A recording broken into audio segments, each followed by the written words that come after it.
It is a reality of our present day that people of our current generation and generations that live in this world today deal with anxiety. It seems to be more than past generations. It's possible the past generations dealt with it. It just wasn't diagnosed as often. It wasn't recognized as much. People hid those sort of things because they felt weak or small because they admitted something like that. So maybe it's just a more matter of admittance. But it seems like people are more anxious now than ever.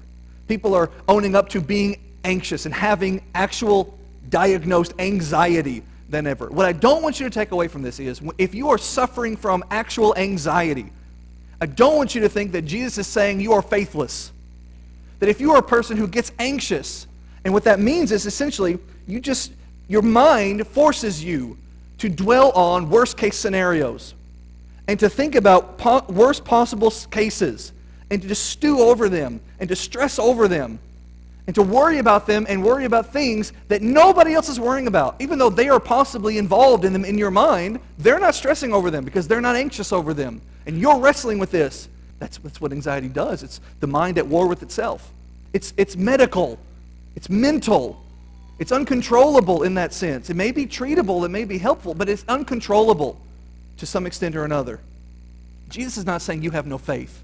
Because you can talk to an actual anxious person who is a Christian and say, yes, I know you're dwelling on this negative thing and this hard thing and you're assuming the worst about this, but is God in control? And they will say yes.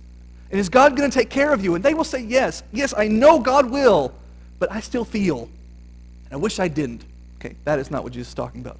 These disciples chose to feel this way and chose to take it out on Jesus. So rightly does he say, why do you have no faith? Why did you choose to be fearful? Why did you choose to get discouraged?